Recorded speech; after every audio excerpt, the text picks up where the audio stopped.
दर्शकों नमस्कार। सोलन में चुनावों का बिगुल अब बज चुका है और इसी सियासी मुद्दे पर चर्चा आज हम करने वाले हैं। जी हाँ, मेरे साथ मौजूद है मेरे सहयोगी राजन अरोड़ा जी। सर, आपका बहुत बहुत स्वागत है। धन्यवाद अमर जी। तो आज जिस मुद्दे पर हम चर्चा करने वाले हैं, आप सभी को मालूम है कि सोलन में चुनावी सरगर्मियां अब चल चुकी है, तेज हवाएं बिल्कुल चल चुकी है।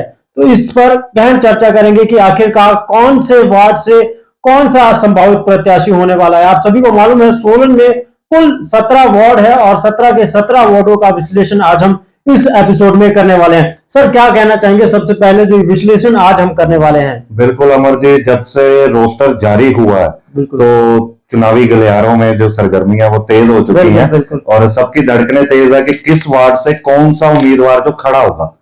और एक वार्ड से चार चार उम्मीदवार भी अपनी दावेदारी पेश कर रहे हैं। बिल्कुल। और उन्हीं को देखते हुए अब इनके संगठन उस पर एक सर्वे करेंगे।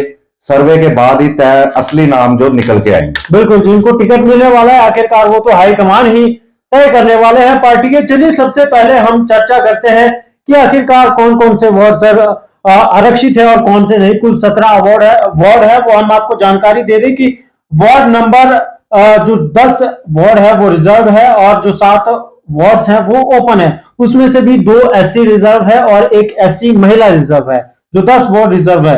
और पूरी जानकारी यदि हम आपको दें तो 1, 5, 6, 9, 11, 14 और 17 ये महिला रिजर्व है। इसके साथ 8, 13 और 16 वार्ड नंबर SC रिजर्व है। 16 number ward SC women reserve है और उसी के साथ 2, 3, 4, 7, 10, 12 और 15 ये ओपन वार्ड है। सर, क्या कहेंगे ये रिजर्वेशन को लेकर कि कई ऐसे मैं कहूंगा कई ऐसे लीडर हैं, नेता है जो लड़ना चाहते थे परंतु उनके ख्वाबों पर अब पानी फिर गया है। बिल्कुल अमर जी, आपने बिल्कुल ठीक कहा। 17 में से 10 वार्ड तो रिजर्व हो गए। बिल्कुल। और बहुत से बड़े नेता हैं, बड़े नाम हैं जो कि एक अपना दबदबा भी रखते थे, पूरी दावेदारी रखते थे। इवन दैट मेयर पद तक की दावेदारी थी उनकी, पर उनके सपनों पर पानी फिर चुका है।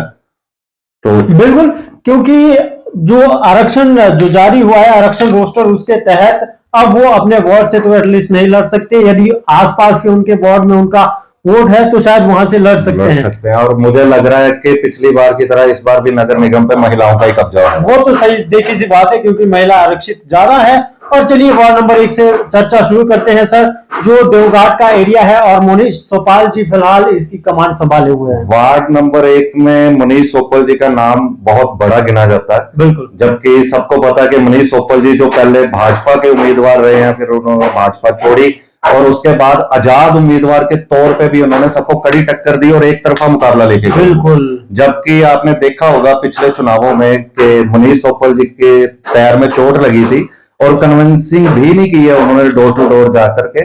और उन्होंने काम भी इतने अच्छे कर रखे हैं कि उनका दबदबा भी है और जब निगम में हमेशा हाउस भी होता है तो सबसे आगे भी वो रहते हैं। बिल्कुल। और ऐसा नहीं है कि ऊपर ऊपर की चर्चा करते हैं, डिटेल चर्चा करते हैं, नॉलेज भी रखते हैं, जो सारे काम निगम के अंडर होते हैं सर। और मनीष सोपल जी के साथ साथ मैं आपको बताऊं उनकी वाइफ भी पहले पार्षद रह चुकी हैं। बिल्कुल। और उन्होंने भी काफी अच्छे काम किए हुए हैं और दोनों हस्बैंड वाइफ का नाम जो है 1 नंबर वार्ड से काफी अच्छा। और अगर इस बार भी देखें तो मेरे हिसाब से एक तरफा मुकाबला ही रहने वाला है। बिल्कुल, क्योंकि यदि कांग्रेस की हम बात करें तो अर्चना ठाकुर जी का नाम सामने आ रहा है सर। अर्चना ठाकुर जी का नाम तो आ रहा है, पर अगर दबदबा देखें तो हम नो डाउट मनीष सोपल जी का ही जाएगा। बिल्कुल। चलिए, ये रही वार्ड नंबर 1 की बात। और फिलहाल यदि कामों की बात करें तो जैसा हमने कहा कि थोड़े बहुत काम यहाँ पर अच्छी तरह से हुए हैं और वो मनीष सोपाल जी के सानिध्य में हुए हैं। अब देखना यह होगा कि आखिरकार टिकट किसे मिलता है। या अर्चना ठाकुर कांग्रेस से और वाइफ ऑफ मनीष सोपाल का नाम भी इसमें चल रहा है। बिल्कुल जी। सोपाल जी, मनीष सोपाल जी की जो वाइफ है वो शायद भाजपा से टिकट लेके उतर सकती है। बिल्कुल, ये महिला आरक्षित है क्योंकि ये तो यहां से हो सकता है कि इनकी वाइफ को ही टिकट मिले। बिल्कुल। और वो भाजपा से भी टिकट लेके उतर सकती है। बिल्कुल।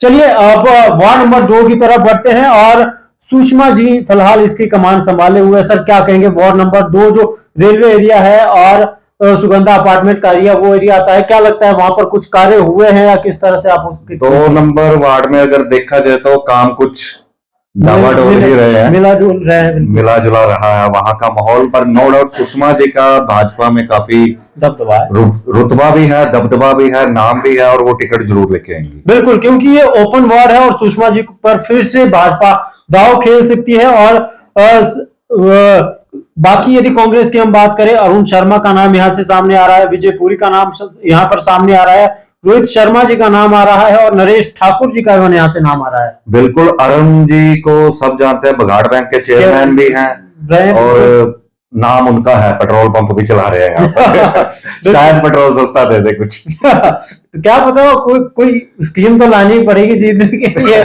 यदि पार्टी दाव खेलती है तो।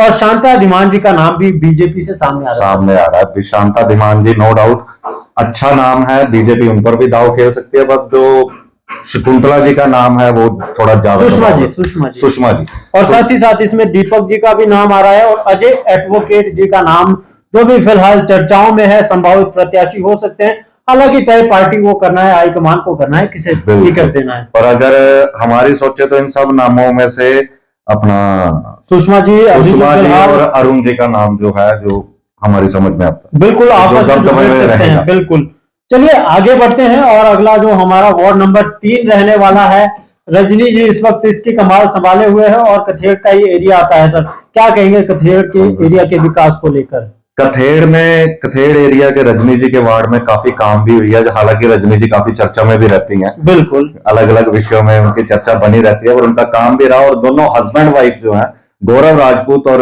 रजनी राजपूत, इन दोनों में से कोई भी मैदान में उतर सकता है। बिल्कुल, ये सही है और ये ओपन है वार्ड, क्योंकि तो अभी तक बीजेपी से फिलहाल इन्हीं का नाम आ रहा है, क्योंकि ये करंट में पार्षद है भी। और साथ ही साथ कांग्रेस की यदि बात करें तो रजत थापा जी जो मनोनीत पार्षद भी है और पार्वती तनवर जी का नाम भी सामने आ रहा है। बिल्कुल, रजत थापा जी और पार्वती तनवर जी पहले भी रह चुके हैं। रजत थापा जी मनोनीत पार्षद हैं। अब देखते हैं इन दोनों में से कांग्रेस पार्टी किस पर दाव खेलती है। पर उधर कौन अपना बीजेपी से तो नो डाउट राजपूत परिवार है ही।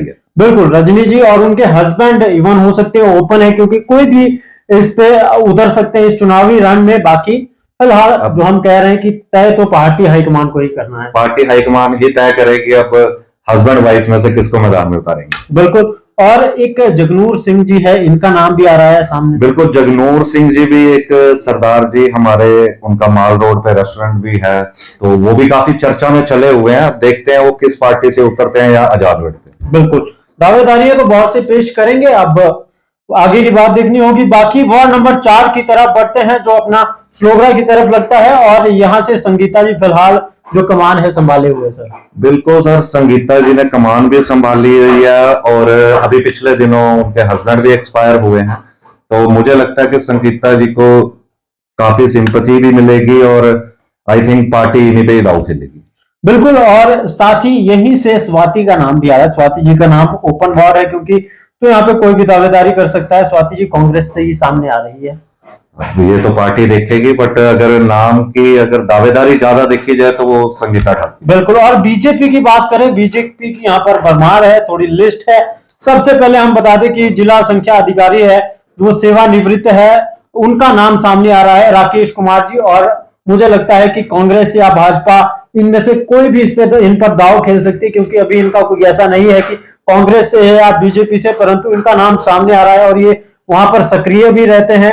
और वहां पर मैं कहूंगा ये काफी समाज सेवी के तौर पे एक अहम भूमिका निभाते हैं। बाकी शकुंतला जी का नाम बीजेपी से सामने आ रहा है, सीमा कश्यप का नाम सामने आ रहा है, और मुकेश मुन्नू जी जो उनका नाम भी इवन सामने आ रहा है, हमारे व्यापार मंडल में भी है।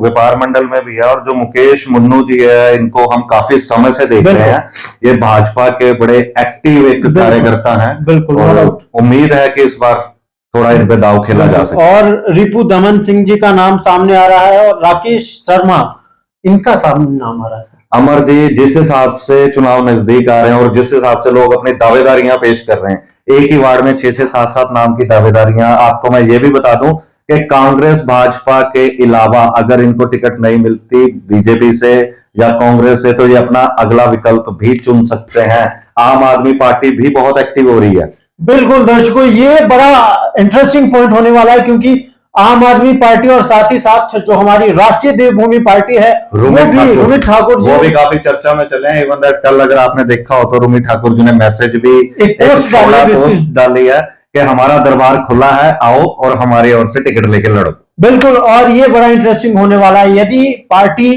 ये दोनों पार्टियां यहाँ पर चुनाव लड़ती है तो कड़े मुकाबले होने वाले हैं, क्योंकि एक तो बीजेपी होने वाली है, कांग्रेस होने वाली है, एक आम आदमी पार्टी होने वाली है, एक राष्ट्रीय देवभूमि पार्टी होने वाली है और एक होने वाले हैं आजाद उम्मीदवार। मतलब 5 तरफा ये मुकाबला होने वाला है 5 कैंडिडेट्स के बीच में एक वार्ड में, यदि हर एक पार्टी का या एक आजाद उम्मीदवार उतरता है सर। बिल्कुल बिल्कुल, और कुछ नहीं तो समीकरण बहुत ज्यादा बिगड़ जाएंगे। बिल्कुल, समीकरण भी बिगड़ेंगे, वोट डिस्ट्रीब्यूशन भी होगा और लोगों के मन में जो दुखी है वो भी बढ़ जाएगी, वो भी बढ़ जिस टाइम वो रिजल्ट आएंगे इलेक्शन के रिजल्ट भी इस बार काफी एंड तक जो दिल की धुकधुकी है सबकी बढ़ गई। बिल्कुल इंटरेस्टिंग रहने वाला है। एक बार फिर से हम आपको बता दें कि वार्ड नंबर 4 से कांग्रेस से संगीता और स्वाति का नाम सामने आ रहा है, बीजेपी से शकुंतला, सीमा, मुकेश मुन्नू जी का नाम आ रहा है और रिपु दिमान सिंह जी का नाम आ रहा है, दमन जी क्षमा चाहेंगे, और राकेश कुमार जी जो सेवानिवृत्त है, जिला संख्या अधिकारी है, रह चुके हैं, और रोहित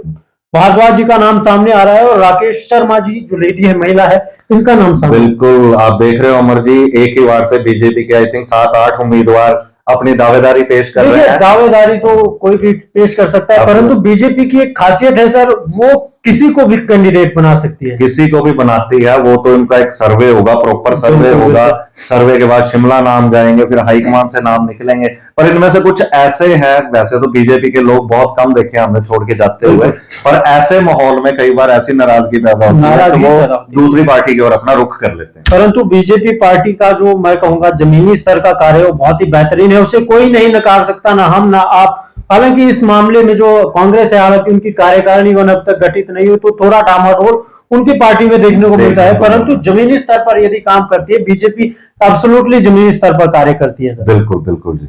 चलिए वार्ड नंबर 5 की तरफ बढ़ते हैं। अमरदीप पांजा जी जो अभी फिलहाल बीच में चुनाव हुए थे और उसमें वो विजय घोषित हुए थे, महिला आरक्षित ये फिलहाल इस वक्त वार्ड है और लोअर बाजार का एरिया, जो सोलन का लोअर बाजार का एरिया है वो आता है। सर क्या कहेंगे? हार्ट ऑफ सोलन बोल सकते हैं। बिल्कुल हार्ट ऑफ सोलन भी बोलते हैं, परंतु इसमें जो कार्य हुए उसको किस तरह से आप देखते हैं? कार्य तो अगर देखा जाए वार्ड नंबर 5 में काफी अच्छे काम हुए हैं और अमरदीप पांजा जी ने काफी काम किए हैं, अभी भी लगे हुए हैं। जैसे कि 5 नंबर वार्ड में अमरदीप पांजा की वाइफ जो है वो उतरने को पूरी तरह से तैयार है और उधर से कहीं ना कहीं चर्चा में भूषण ज्वेलर फैमिली से विनय गुप्ता जी की वाइफ रुचि गुप्ता जी का नाम भी आ रहा है। बिल्कुल बिल्कुल। तो आप इस बारे में क्या कहेंगे अमर जी? बिल्कुल, ये लोअर बाजार का एरिया है और इसके साथ साथ जो दूसरे नाम आ रहे हैं हम आपको बता दें, जो पांजा जी की वाइफ है उनका नाम भी आ रहा है और संजय मलिक जी की कोई फैमिली है, इनकी फैमिली से भी हो सकता है। बिल्कुल, संजय मलिक जी अपना सेंट लुक्स के साथ ही हैं, तो उनकी फैमिली में से भी सुनने में आ रहा है कि उनकी फैमिली में से भी कोई उतर सकता है। बिल्कुल, रुचि गुप्ता जी का नाम सामने आ रहा है। कांग्रेस की यदि बात करें तो पुनीत नारंग जी जो हाल ही में चुनाव हुए थे उसमें हालांकि वो हारे भी थे, परंतु उनकी वाइफ का नाम भी यहाँ पर सामने आ रहा है। और पुनीत नारंग जी शांडिल जी के काफी करीबी भी माने जाते हैं। बिल्कुल बिल्कुल, ये सही बात है। और वार्ड नंबर 5 की यदि बात करें तो कामों को लेकर काफी चर्चाओं में रहता है, क्योंकि यहाँ की जो गलियां हैं वो थोड़ी काफी तंग है, कई बार साफ सफाई को लेकर यहाँ पर साफ सफाई को लेकर के यहाँ रहता है, जरूर रहता है, आपने सही पकड़ा। अभी देखें आप 5 नंबर गली में, 5 नंबर वार्ड में कसाई गली में ही आप देख लो, जैसे ही हम बाजार से ऊपर उतरे तो वो बदबू से भरा हुआ सीवरेज का पानी निकलता है। नगर निगम एक्शन भी लेता है, क्या एक्शन लेता है वो समझ नहीं आ रहा, परंतु अब देखना होगा, ये नया चुनाव है और मुझे लगता है चुनावी मुद्दा जरूर ये बनने वाला है। चलिए अगले वार्ड की तरफ बढ़ते हैं, वार्ड नंबर 6 की बात करते हैं और रितिका साहानी जी फिलहाल इसकी कमान संभाले हुए हैं। वार्ड नंबर 6 सोलन का, इसको भी हार्ट बोल सकते हैं आप, सोलन का हार्ट है ये। बिल्कुल, और ये सबसे गर्मजोशी वाला वार्ड इस वक्त चला हुआ है, 6 नंबर वार्ड। मैं कहूंगा ये टॉप पर भी है और यहाँ पर राजनीति भी टॉप पर हो रही है। और इस वार्ड से हम आपको बताएं, विशाल वर्मा जी जो काफी समय से तैयारी भी कर रहे थे और शायद मेयर पद के उम्मीदवार भी दावेदार हैं, पूरे दावेदार हैं। बाकी अब महिला वार्ड रिजर्व हुआ है तो विशाल वर्मा जी के घर से उनके माता जी भी उतर सकते हैं। बिल्कुल, ये बातें और ये चुनावी जो चर्चाएं हैं वो काफी तेज है इनके नाम को लेकर। साथ ही साथ शीतल गुप्ता जी एक नाम आ रहा है कांग्रेस से सामने, और बीजेपी की बात करें तो रितिका साहानी जी जो कि फिलहाल पार्षद है भी, और प्रियंका पठानिया जी का नाम आ रहा है, पूजा सहलोत्रा जी का नाम भी सामने आ रहा है। पूजा सहलोत्रा जी का भी नाम आ रहा है, रितिका साहनी जी की कमान है। और वार्ड नंबर 6 के अगर दोनों उम्मीदवारों की बात करें, इधर विशाल वर्मा जी और उधर भरत साहनी जी, दोनों का सेक्रेटरिएट में भी अच्छा पाऊं। सेक्रेटरिएट में भी अच्छा पाँव है और साथ ही साथ राजनीति भी भली खासी जानते हैं दोनों, और किस तरह से कामों को करना है, परंतु नॉलेज दोनों इवन रखते हैं। यदि कोई भी पार्षद बनता है तो मुझे लगता है कि वार्ड नंबर 6 का विकास अवश्य होगा। और दोनों मतलब अव्वल दर्जे की नॉलेज रखते हैं और एक्सपीरियंस जो है उनको अच्छा एक्सपीरियंस है। बिल्कुल, देखिए यहाँ से माता जी यहाँ पर विशाल वर्मा जी की वो पहले भी पार्षद रह चुके हैं और उन्होंने पहले भी काफी काम करवाया, और अभी भी हो सकता है कि अगर वो दावेदारी पेश करती हैं तो शायद कड़ी टक्कर होने वाली है। बिल्कुल। चलिए, ये वार्ड नंबर 6 की बात रही, हार्ट ऑफ सोलन जोहार पार्क का ये एरिया था। और वार्ड नंबर 7 की तरफ बढ़ते हैं, जो धोबी घाट का एरिया है, सबसे डाउन का एरिया है। पूजा जी यहाँ पर फिलहाल कमान संभाले हुई थी और इस बार ये ओपन है। इस बार वार्ड ओपन है, तो कौन कौन से नाम आ रहे हैं अमर जी? आप देखिए, नाम बहुत सारे हैं। वार्ड नंबर 7 की यदि हम बात करें, क्योंकि वहां का एक जो नाला है वो काफी चर्चाओं में रहता है, क्योंकि सोलन का अप्रोक्सीमेट जो फोटो ग्राउंड वाला एरिया है या कोटला नाला का एरिया, वहां का सारा सीवरेज का पानी वहां पर जाकर घुसता है। और मुझे लगता है इस बार चुनावी मुद्दा वो भी बनने वाला है, क्योंकि वहां पर गंद, स्मेल, बीमारियों का खतरा बेहद ज्यादा है और वो चुनाव में चर्चा का विषय और चुनावी मुद्दा जरूर बनने वाला है। मुझे ये भी लग रहा है कि इसमें बादल नाहर जी इस बार कड़ी टक्कर देंगे। बिल्कुल, वो बीजेपी से आ रहे हैं और बीजेपी से मुझे लगता है उन पर दाव खेल सकते हैं, क्योंकि सक्रिय कार्यकर्ता बीजेपी के रहने वाले हैं। बादल नाहर जी खुद भी उतर सकते हैं, हो सकता है उनकी धर्मपत्नी सोना नाहर भी, इन दोनों में से कोई भी उतर सकता है और जो भी उतरता है वो कड़ी टक्कर देगा। बिल्कुल, एक मुकेश शर्मा जी भी है, पूर्व पार्षद रह चुके हैं यहाँ से जी, बिल्कुल। और साथ ही साथ दिनेश, मुकेश शर्मा जी दिल्ली साहब, उनको सब जानते हैं और वो देखते हैं अब किस पर दाव खेला जाता है। बिल्कुल, दिनेश शुक्ला जी का नाम इवन यहाँ पर सामने आ रहा है बीजेपी से, ये हमने आपको नाम बताया 2-3 नाम। और कांग्रेस की यदि बात करें तो रविंद्र कंवर जी का नाम सामने आ रहा है। पूजा जी जो करंट में वहां पे काउंसलर है भी भरत भूषण जी की वाइफ, और इवन हो सकता है कि भरत भूषण जी खुद भी मैदान में उतरे, क्योंकि ओपन है। भरत भूषण जी खुद भी उतर सकते हैं। और आपको अमर जी अगर याद हो तो पिछले चुनाव में एक आजाद उम्मीदवार ने बड़ी कड़ी टक्कर दी थी इन सबको। इस विषय पर मुझे जानकारी नहीं है। महिला थी, महेंद्र की वाइफ है वो, उन्होंने कड़ी टक्कर दी थी और वो कांग्रेस के दावेदारी पेश कर रही थी, बट उनको कांग्रेस से टिकट नहीं मिली थी, तो वो नाराजगी में उन्होंने आजाद उम्मीदवार के तौर पर लड़ा था। तो सुनीता जी शायद उनका नाम है, तो उन्होंने बड़ी कड़ी टक्कर दी थी। तो क्या पता इस बार वो भी अपना भी दाव खेलने की करें, क्योंकि कई ऐसे प्रत्याशी है जो अपनी दावेदारी पेश करेंगे परंतु पार्टी उन पर दाव नहीं खेलेगी। फिर वो हो सकता है कि उनके मन में कुछ ठेस लग जाए तो वो अलग से आजाद प्रत्याशी के तौर पर भी लड़ सकते हैं। चलिए, कांग्रेस की और यदि हम बात करें तो रविंद्र कंवर जी का नाम सामने आ रहा है, पूजा जी का नाम आ रहा है, कुल राकेश पंत जी बिल्कुल हो सकता है और एक बड़ा नाम है, वरिष्ठ है और सोलन की राजनीति में बहुत बड़ा नाम है। आई थिंक अगर आप देखें तो सोलन को नगर निगम का दर्जा दिलाने में इनका बहुत बड़ा, और इससे पहले वो अध्यक्ष भी रह चुके हैं नगर परिषद के दौरान। बिल्कुल। और साथ ही साथ आप दर्शकों बढ़ते हैं वार्ड नंबर 8 की तरफ, जहां से हमें सोलन की शायद पहली मेयर मिली है। बिल्कुल, पूनम ग्रोवर। बिल्कुल, और आप ये नाम कोई पहचान का मोहताज नहीं है। बिल्कुल। और इस बार भी पूनम ग्रोवर जी आई थिंक दमखम से उतरेंगी, क्योंकि ये एससी आरक्षित ये वार्ड है, एकमात्र ऐसा वार्ड है, एकमात्र नहीं हालांकि 1-2 वार्ड और भी है, एससी आरक्षित है, ये एससी महिला नहीं। इसमें कांग्रेस से सिर्फ एक नाम सामने आ रहा है, वो है पूनम ग्रोवर जी का। बिल्कुल, और इन्होंने हालांकि काफी विकासात्मक कार्य भी यहाँ पर करवाए हैं और लोगों में अच्छी खासी पकड़ इनकी मानी जा रही है, और सोलन की पहली मेयर भी यही बनी। बिल्कुल। चलिए, बीजेपी की तरफ पढ़ते हैं और ये एससी आरक्षित है, इसलिए शीशपाल और दिव्यांशु हंस का नाम काफी चर्चा में चला हुआ, और शीशपाल जी का भी।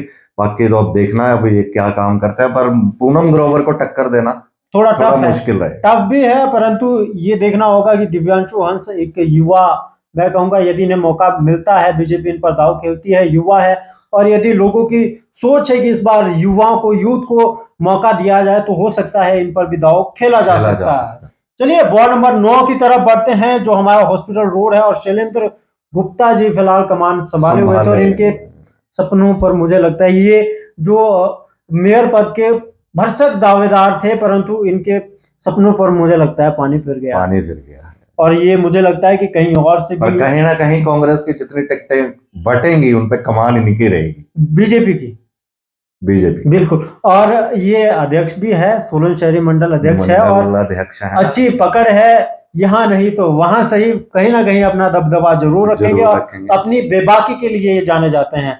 चलिए यहाँ से यदि वार्ड नंबर 9 की बात करें, महिला आरक्षित है, कांग्रेस की बात करें, एडवोकेट आदित्य ठाकुर जी, आदित्य सिंह ठाकुर जी, उनके फादर साहब भी वरिष्ठ अधिवक्ता हैं, वीरेंद्र ठाकुर जी। और जहां तक हमें सुनने में आ रहा है कि आदित्य ठाकुर जी के माता जी अमिता ठाकुर जी उतर सकते हैं, और साथ ही वाइफ भी हो सकते हैं। अब वाइफ भी हो सकते हैं, पर अगर ज्यादा हम देखें तो वो अमिता ठाकुर जी, आदित्य ठाकुर जी के माता जी, बिल्कुल वो उतरेंगे, दावेदारी पेश करेंगे और जिस हिसाब से उनकी पकड़ है तो वो जीत भी सकते हैं। बिल्कुल, और इनकी पकड़ इवन मैं कहूंगा कानून पर भी इनकी पकड़, वकील दोनों पिता और पुत्र दोनों वकील हैं, पिता पुत्र वकील हैं। इवन दैट इनके माता जी ने भी अपना लाइसेंस जो एडवोकेट का है वो भी उनका भी रिन्यू हो गया है। मतलब नॉलेज देखिए किस तरह की होगी, नॉलेज है, पकड़ अच्छी है, पकड़ भी अच्छी है। अब देखना होगा पार्टी इन पर दाव खेलती है कि नहीं। और फिर से पुनीत नारंग जी की वाइफ का नाम भी सामने आ रहा है, जो पूर्व पुनीत शर्मा जी, और वो पूर्व पार्षद भी रह चुके हैं, मीनाक्षी शर्मा इनकी वाइफ का नाम है, हो सकता है वो भी अपनी दावेदारी पेश करें। अब देखना यह है कि दोनों परिवारों में से किस पर दाव खेला, इसका एडवांटेज जरूर इन्हें मिल सकता है, क्योंकि पूर्व पार्षद यहाँ से रह चुके हैं, तो उसकी मुझे लगता है कि कुछ ना कुछ एडवांटेज मिल सकता है मीनाक्षी शर्मा को। और बीजेपी की बात करें, रचित साहनी जी की मदर का नाम सुमन साहनी जी नाम सामने आ रहा है। और रचित साहनी भी काफी भाजपा के एक्टिव कार्यकर्ता हैं, और इनके माताजी का भी नाम सामने आ रहा है भाजपा से। बिल्कुल, कोई कमल टेलर जी भी हैं, इनकी घर से भी कोई हो सकता है कि यहाँ पर नाम सामने आया। और रीना शर्मा जी टेक चंद जी के वाइफ हैं, और उनकी भी दावेदारी पेश हो सकती है। चलिए ये, और वार्ड नंबर 9 भी काफी चर्चाओं में रहने वाला वार्ड है, परंतु इससे ज्यादा चर्चाओं में रहेगा वार्ड नंबर 10। बिल्कुल, यहाँ वार्ड नंबर 10, और अंकुश सूद जी ने पहले ही बोल दिया मैं 10 करोड़ लगाऊंगा वार्ड नंबर 10 पे। बिल्कुल, उन्होंने कुछ दिनों पहले उनकी वीडियो काफी वायरल हुई, न्यूज वायरल हुई, जिसमें वहां पर एक अच्छी सी वाटिका, एक पार्क जैसा बनने वाला है, जहां पर एक बड़ी बड़ी मूर्तियां भी बनने वाली है। होगा तो बहुत अच्छा, यदि सोलन में इस तरह की जगह बनती है, इस तरह का रमणीक स्थल बनता है, तो बहुत अच्छी बात वो सोलन शहर के लिए है। और इन्होंने अपनी दावेदारी पेश बिल्कुल ठोक बजाकर की है। जो आपको करंट में बताएं तो इनकी वाइफ के पास है इस टाइम वार्ड नंबर 10 की, ईशा प्राशर की पास। और इनको जो टक्कर देने की इस वक्त सबसे ज्यादा जो नाम सामने आ रहा है वो सत्यम गुप्ता जी का, बिल्कुल वो भी बीजेपी के एक गदावर कार्यकर्ता हैं, एक्टिव हैं, और उनको काफी बड़े बड़े नामों के साथ भी देखा जाता है।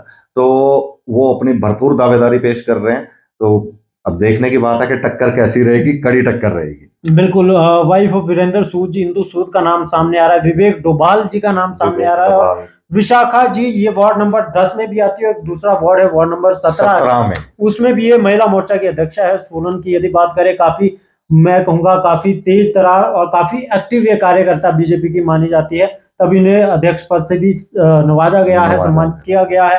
अब देखना होगा कि इनमें से किसको आखिरकार पार्टी इन पर दाव खेलती है। क्या कहेंगे सर वार्ड नंबर 10 के बारे में? वार्ड नंबर 10 के बारे में जो अभी तक देखने को मिल रहा है इन सब नामों में से, तो अगर सत्यम गुप्ता टिकट लेके आता तो टक्कर बहुत कड़ी रहने वाली है। बिल्कुल, क्योंकि कांग्रेस से तो मुझे नहीं लगता है कि कहीं बाहर जाने वाले।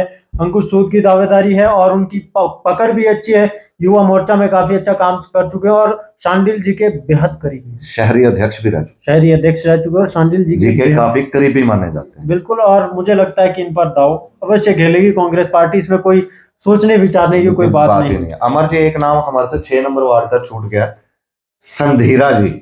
ओ माय गॉड, संधीरा जी एक ऐसा नाम है कि सब जानते हैं। बिल्कुल, तेज तर्रार, अच्छी पकड़, राजनीति में अच्छी पकड़ है, और काफी एक्टिव कार्यकर्ता है। बिल्कुल, यहाँ पर हमने इवन लिखा भी था, परंतु शायद स्किप हो गया। परंतु ये जो नाम है ना, ये दबंग लेडी है सोलन की, मैं कहूँगा। बिल्कुल, और चाहे कोई भी काम हो, सामाजिक कार्य हो या किसी तरह का कोई जागरूकता अभियान हो, उसमें अपनी भागीदारी देते हैं। ये पक्ष विपक्ष कुछ नहीं देखते, शायद ये पक्ष विपक्ष कोई राजनीति कोई पार्टी नहीं देखते। बिल्कुल, जहां तक हमने आज तक इनको देखा है, ये सबसे पहले खड़े मिलेंगे। बिल्कुल, अभी कुछ दिनों पहले इनके एक वीडियो वायरल हुआ था, कुछ नशेड़ी एक जगह पर बैठे हुए थे, उन्हें अच्छा सबक इवन यहाँ पर कुछ महिलाओं ने मिलकर सिखाया। तो ऐसे नेताओं की हालांकि हमें तो आवश्यकता है, और लोगों को भी आवश्यकता है। यदि पार्टी इन पर दाव खेलती है वार्ड नंबर 6 से, तो कोई मुकाबला गुरेज खड़ा नहीं। हो सकता है। बिल्कुल, ये कोई गुरेज भी नहीं है इसमें कि यदि सुधीरा दोल्टा जी को क्यों आखिरकार टिकट दिया, ये कोई सोचने विचारने की बात नहीं होगी, वो क्योंकि डिजर्व करती ये हैं। डिजर्व भी करती हैं और एक अच्छी नेत्री भी है कांग्रेस की। बिल्कुल। चलिए, वार्ड नंबर 10 की हम बात कर रहे थे, इसके बाद वार्ड नंबर 11 की तरफ बढ़ते हैं। अभय शर्मा जी फिलहाल इसकी कमान संभाले हुए थे। बिल्कुल, अभय शर्मा जी कमान संभाले हुए थे और काफी चर्चा रही इस बारे में कि अभय जी के परिवार से कोई भी उतरेगा इस बार या नहीं उतरेगा, क्योंकि महिला रिजर्व हो चुका है। बिल्कुल, तो अभी हमारी अभय जी से बात हुई है स्थिति क्लियर हो तो चुकी है। स्थिति बिल्कुल, क्लियर है। तो उनकी वाइफ जो है अभय जी की, नाम क्या है? ज्योति शर्मा जी। ज्योति शर्मा जी। ज्योति शर्मा जी पूरी तैयारी में है और अभय जी का एक अच्छा नाम है, अच्छा दबदबा है वार्ड नंबर दबदबा 11 भी में। है और और काम भी वार्ड अच्छे नंबर कर रहे 11 हैं। में नो डाउट काम भी बहुत अच्छे हुए। बिल्कुल, ये डिग्री कॉलेज के आसपास का एरिया है और बीजेपी से यहाँ पर सारिका ठाकुर और कृष्णा ठाकुर जी का नाम सामने आ रहा है। और एक और नाम भी है प्रिया महंत जी का। प्रिया महंत जी। प्रिया महंत जी का नाम भी काफी इस टाइम चर्चा में है। रतनी नानी के किन्नर समाज के जो इस टाइम महंत हैं डेरे की मेन, बिल्कुल, तो प्रिया महंत जी आप देखते हैं ये किसी पार्टी से टिकट लेके लड़ती हैं या आजाद खड़े होकर के। और नो डाउट अगर ये आजाद भी खड़ी होती है चाहे किसी पार्टी से खड़ी हो, टच सामने वाले को टक्कर बहुत तगड़ी देगी। क्या कहेंगे आप सर, क्या इस उम्मीदवार को दांव खेलना चाहिए किसी पार्टी को, या इन्हें आजाद ही उतरना चाहिए? मेरे हिसाब से तो पार्टी की ओर से इनको टिकट मिल जाना चाहिए, क्योंकि प्रिया महंत एक ऐसा नाम है जो केवल और केवल एक वार्ड तक सीमित नहीं है, वो पूरे सोलन में अपनी पकड़ रखती है। बिल्कुल, और आशीर्वाद मिल जाए तो बात ही कुछ और है भैया। वो और तो मुझे समाज सेवा में भी मैंने उनको देखा कि हर बार वो आगे रहती हैं। आपने देखा आप ही यदि होगा। उनकी सहायता लेना चाहें, आप किसी को भी किसी तरह की सहायता हो, तो मुझे लगता है वो सबसे आगे होते हैं। भंडारे उनके द्वारा कराए जाते हैं, कन्याओं की शादी में इवन उनके द्वारा बिल्कुल कई करवाई सहयोग दिए जाती जाते हैं। हैं। बहुत सी और ऐसे इवन काम हैं। अभी मेरे को पीछे से मिले थे तो कोई 2 अनाथ बच्चे थे, तो उन्होंने कहा कि बेटा इनकी स्कूल में एडमिशन कराओ, किसी बोर्डिंग स्कूल में एडमिशन करा दो, सारा पैसा खर्चा मैं हम दूं। देंगे। देखिए, इतनी तो वो दरिया दिली, और नेता इसी तरह का होता है। और से यदि हम बिल्कुल लीडर की बिल्कुल बात करें, उसमें दरिया दिली होनी चाहिए। जनता के जो दुख है उसे समझने की क्षमता उसमें होनी चाहिए। तो मुझे लगता है कि ये नाम काफी अच्छा है वार्ड नंबर 11 के लिए। चलिए, फिलहाल आगे इस चर्चा को बढ़ाते हैं। वार्ड नंबर 12 मेयर का वार्ड वार्ड है। नंबर 12 मेयर का वार्ड है, काफी चर्चाओं में नाम रहता है उषा शर्मा का। तो नो डाउट।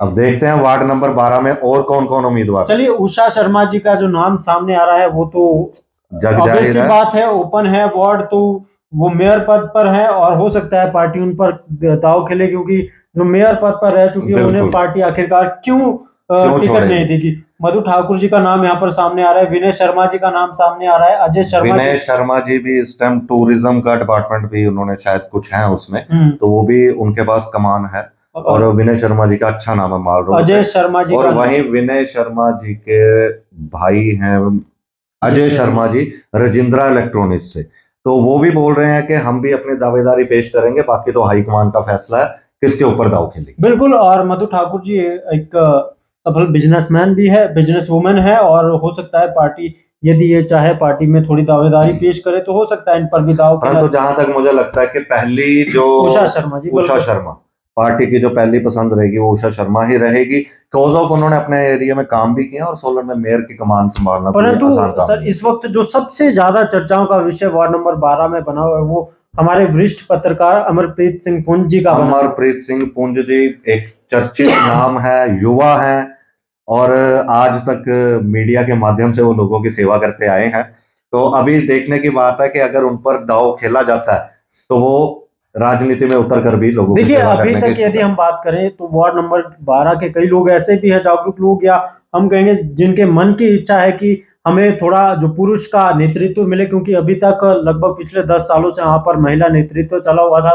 तो लोगों की मांग भी है कि यहाँ इस बार हमें पुरुष का नेतृत्व मिले, और अमरप्रीत सिंह पुंज जी का नाम बड़ी तेजी से इस वक्त चला हुआ है। लोग में चर्चाएं इसको लेकर काफी तेज है सर। और अमरदीप सिंह पुंज जी काफी लोगों की पसंद भी है।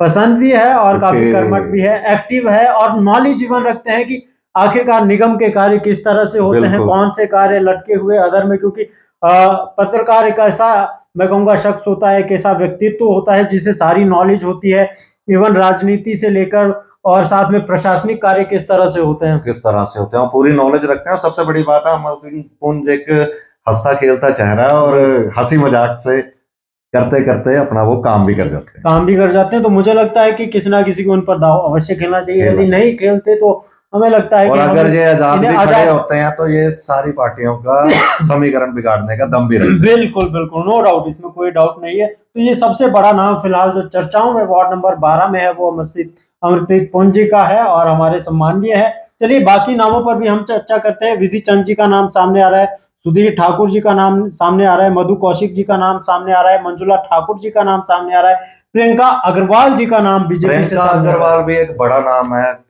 काफी चर्चा में रहता है, हालांकि उनकी कुछ ना कुछ चर्चाएं चलती रहती हैं। बिल्कुल ठीक है, तो अब देखने की बात है। अभी जैसे पीछे से हिमाचल में आपदा आई तो प्रियंका जी ने ट्रकों के ट्रक भी राशन के भेजे हैं, समाज तो सेवा समाज सेवा की है उन्होंने, अच्छा नाम है। तो हो सकता है भाजपा उन पर दाव खेले। बिल्कुल हो सकता है, समाज सेवी हैं और कार्य करते रहते हैं समाज के प्रति और अपनी भागीदारी देते रहते हैं। चलिए वार्ड नंबर 13 जहां से हमारे डिप्टी मेयर जी आते हैं, 12-13 मिलते जुलते एक साथ लगते हुए वार्ड है और डिप्टी मेयर और मेयर हमारे सेम सेम वार्ड से लगभग आते पिछले हैं। 30 सालों से वार्ड नंबर 13 पर लगातार जो है मीरानंद जी का कब्जा है, डिप्टी मेयर भी हैं। तो अब देखने की बात है, देखने की इसमें सोचने की बात ही नहीं है। मीरानंद जी के अलावा दूसरा नाम वहां से ले ही नहीं सकते, ना ही उठेगा। बिल्कुल एससी रिजर्व्ड है और मीरा आनंद जी बीजेपी से प्रत्याशी होंगे, ये हम भी कह सकते और हैं शायद ये इस बार मेयर पद के लिए भी अपनी दावेदारी अगर पेश कर सकते हैं क्योंकि डिप्टी मेयर है और कांग्रेस से यहाँ पर नाम आता है नरेंद्र कुमार निट्टू। इन्होंने पिछली बार भी कड़ी टक्कर दी थी, मीरानंद जी को पहली बार इतनी कड़ी टक्कर मिली थी, केवल 3 वोट से जीती हैं जी, केवल 3 वोट से। तो अब देखने की बात है इस बार मुकाबला कैसा रहेगा। चलिए अब ये वहां की जो क्लीन की जनता है उस पर डिपेंड करता है कि महिला नेतृत्व चाहिए या पुरुष का नेतृत्व चाहिए। हालांकि ऐसी रिजर्व है। वार्ड नंबर 13 की हमने बात की, चलिए वार्ड नंबर 14 की तरफ पढ़ते हैं जहां पर हमारे जो पूर्व डिप्टी मेयर है उनके उम्मीदों पर राजीव कोड़ा जी जरूर इस बार मेयर पद के भी उम्मीदवार थे और दावेदारी अच्छी भी थी और वो डिजर्व भी करते थे, परंतु वो महिला आरक्षित होने की वजह से वो नहीं लड़ रहे। परंतु उन्हीं के घर से एक बड़ा नाम उनके माता जी वो मैदान में उतर सकते हैं और उनके सामने मुझे लगता है कि कोई और भी उतरने वाले हैं क्योंकि उनकी अच्छी पकड़ है, कार्य भी अच्छे करवाए। यदि आप वार्ड नंबर 14 में जाएंगे वो एक पूरे सोलन में अलग ही वार्ड दिखता है, अलग वार्ड भी पर वाकई सच में काम हुआ, पता चलता है कि हम डिप्टी मेयर के वार्ड में आए। बिल्कुल बिल्कुल। अब ये इस वजह से हुआ कि डिप्टी मेयर है या काउंसलर की वजह से हुआ वो, परंतु चलिए काम तो हुआ और नो डाउट हमने पहले भी काफी बार सुना कि राजीव कोड़ा जी जो है हम पब्लिक के फेवर में खड़े रहते हैं और नगर निगम में यदि कांग्रेस की तरफ से सबसे ज्यादा जो बोलने वाले हैं अपना ये पक्ष रखने में सबसे मजबूत है मजबूत कैंडिडेट तथ्यों के साथ रखते हैं, ऐसा नहीं कि सुनी सुनाई बातों पर बातचीत करते हैं।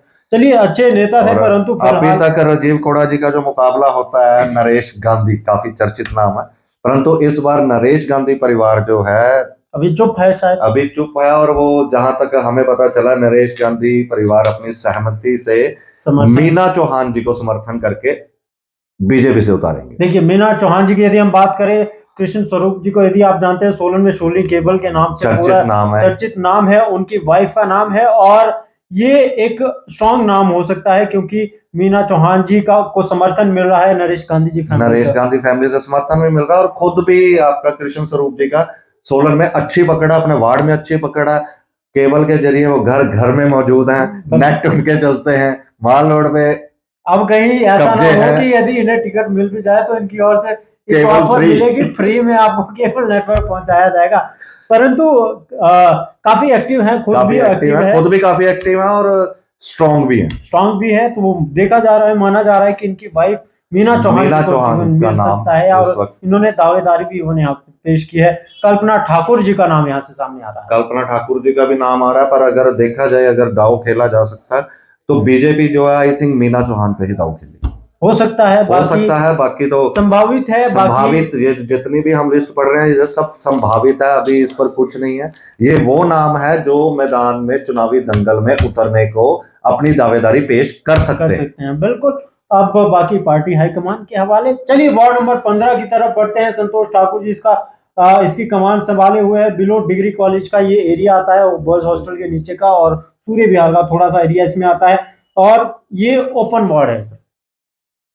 ओपन वार्ड है, इसमें विनय भगनाल जी भी अपनी बड़ा नाम है। और अब देखते हैं इसमें विनय भगनाल का ज्यादा थोड़ा समाज सेवी भी रहते हैं, बिल्कुल समाज सेवा में आके खड़े मिलेंगे आपको। अब देखने की बात है कि संतोष ठाकुर या विनय भगनाल किसके ऊपर पार्टी दाव खेलती है। देखिए, संतोष ठाकुर पर मुझे लग रहा है, क्योंकि ये करंट में काउंसलर भी है यहाँ के, तो मुझे नहीं लगता कि पार्टी इनसे बाहर जाएगी। यदि जाती है तो मुझे लगता है खामियाजा भी भुगतना पड़ सकता है। है दूसरी तरफ से बीजेपी की बात करें, अब अभिषेक ठाकुर का नाम सामने आ रहा है। अभिषेक ठाकुर जी एडवोकेट हैं, अच्छी पकड़ रखते हैं, नॉलेज भी अच्छी है, और 11 नंबर वार्ड छोड़ के ये 15 नंबर वार्ड से इलेक्शन और नेहा ठाकुर पिछली बार भी प्रत्याशी रह चुकी हैं।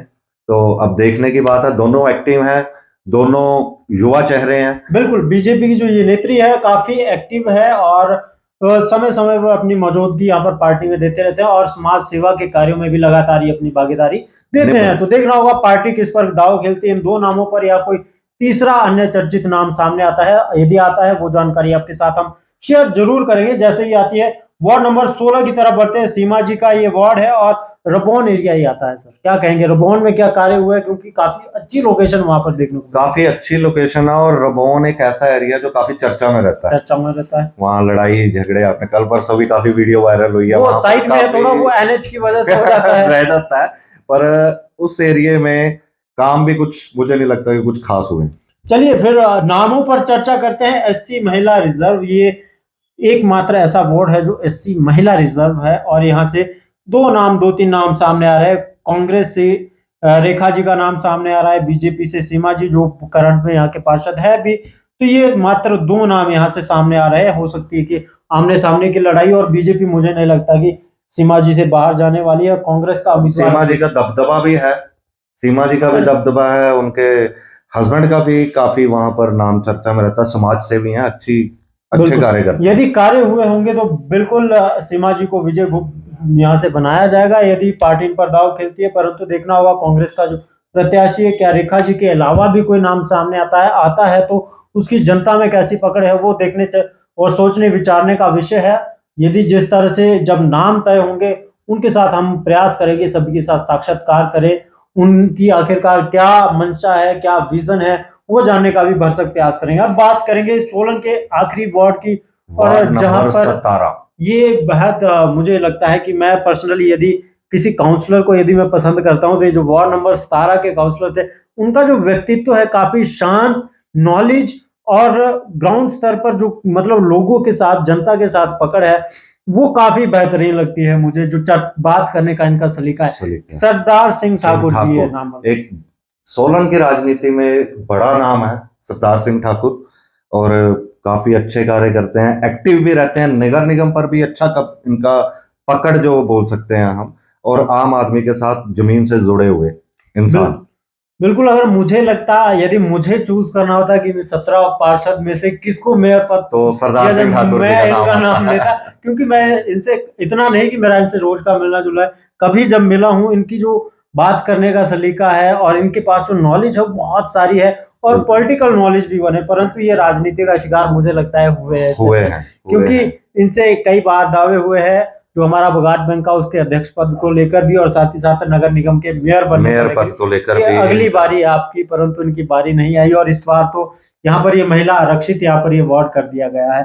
तो सरदार सिंह ठाकुर जी अपनी फैमिली में से अगर किसी को उतारते हैं तो वो हो सकता है, और अभी संभावित प्रत्याशी वही है कि उनके माता जी हो सकते हैं कोई, या उनके परिवार से वो किसी को भी उतार सकते हैं। अब देखने की बात यह है कि अब कौन आता है उनकी फैमिली में से, किसका नाम निकल के सामने आता है, ये हम भी नहीं बता सकते, तो भविष्य के गर्भ में छिपा। बिल्कुल, चलिए बीजेपी की बात करते हैं। करुणा शर्मा जी का नाम सामने आ रहा है, और मुनीलाल जी इनकी फैमिली से कोई हो सकते हैं, और विशाखा जी का नाम एक बार फिर से आता है, क्योंकि 10 नंबर वार्ड में भी हमने आपका इनका नाम लिया, और ये काफी एक्टिव है। हो सकता है 17 नंबर, 10 नहीं तो 17 से, 10 नहीं तो 17, पहले भी ऐसा ही कुछ रहा है इनका शायद नामांकन भी पीछे से काफी चर्चा में रहा है कि 10 नंबर वार्ड से है, 17 से।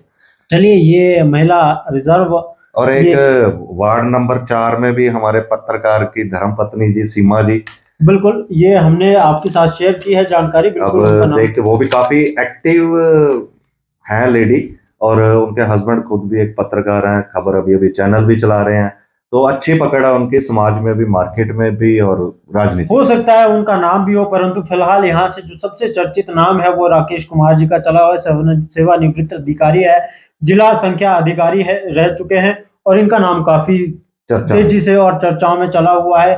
संगीता जी फिलहाल कांग्रेस से है, जो कमान संभाले हुए, उन पर पार्टी दाव खेल सकती है। सर क्या कहेंगे अंत में कंक्लूजन के लिए, जो 17 के 17 वार्ड 17 के 17 वार्ड है अंत में। अब कंक्लूजन तो हम क्या ही बताएं, अब देखने की बात है कि नगर निगम पर भाजपा कब्जा करती है या कांग्रेस करती है। और जो आपको हम पहले बता दें, अभी इसमें कुछ आजाद उम्मीदवार भी आएंगे, आप पार्टी से भी आएंगे और रूमी ठाकुर जी की पार्टी वो भी है।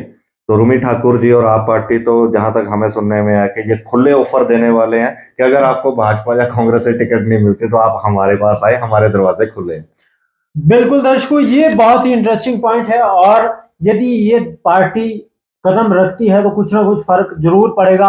आम आदमी पार्टी यदि कदम यहाँ पर रखती है, हो सकता है आने वाले, मुझे जानकारी जहां तक मिली है कि 10 तारीख को आम आदमी पार्टी की कोई मीटिंग होने वाली है, संगठनात्मक मीटिंग होने वाली है, तो उसमें इन विषयों पर जरूर चर्चा होगी। कौन प्रत्याशी होंगे या किस तरह से आगामी चुनाव के लिए रणनीति उस दिन मुझे लगता है बनाई जाएगी। टिकट भी देते हैं तो किन ग्राउंड्स पे टिकट देते हैं, कैंडिडेट में क्या ये खूबी देखते हैं। बिल्कुल।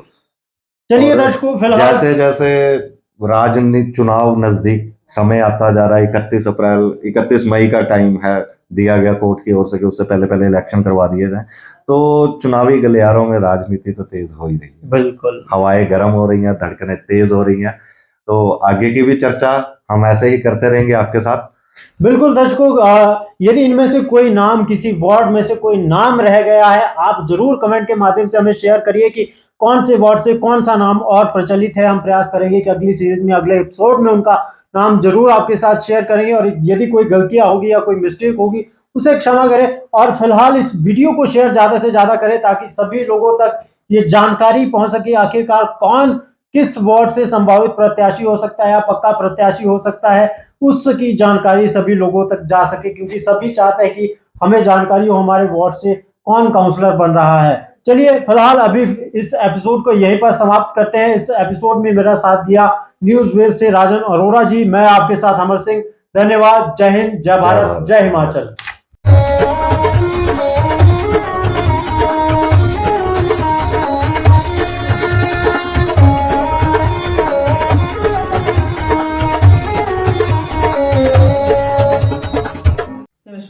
मैं Alka Bhardwaj, principal Gurukul international school Kunihar. Gurukul हमेशा से मानता है कि हर बच्चा स्पेशल है और उसमें सीखने की अनलिमिटेड पॉसिबिलिटीज हैं। हमारे पास डेडिकेटेड स्टाफ है जो कि बच्चों को सिर्फ बुकिश नॉलेज ही नहीं देते बल्कि उनके ओवरऑल डेवलपमेंट पे काम करते हैं और मॉडर्न एजुकेशन टेक्नोलॉजीज के साथ बच्चों को पढ़ाते हुए उन्हें संस्कार भी देते हैं। मैं आपको बताना चाहूंगी कि नेक्स्ट सेशन के लिए एडमिशन शुरू हो चुकी है, जिसमें कि इस बार हम ग्रेड नर्सरी से ग्रेड 1 तक नई एडमिशन पे एडमिशन फीस नहीं ले रहे हैं और ग्रेड 2 से ग्रेड 10 तक एडमिशन फीस पर 50% की छूट है। ये आपके बच्चे के लिए एक बहुत ही सुनहरा अवसर है। मैं आपसे रिक्वेस्ट करूंगी कि आप आए और एक बार जरूर गुरुकुल इंटरनेशनल स्कूल कुनिहार को विजिट करें। धन्यवाद।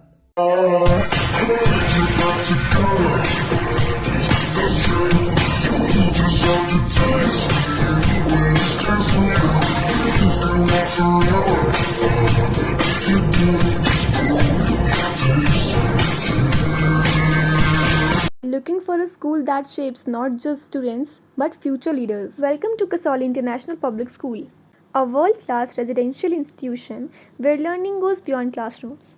With a strong academic foundation, an advanced curriculum, and excellence in sports and co-curricular activities, we focus on complete development. Nutritious food, a safe boarding environment, and experienced teachers living on campus ensure constant care, discipline, and guidance. Enroll your child at Kasoli International Public School today. Admissions are now open. Give your child the future they truly deserve. Thank you.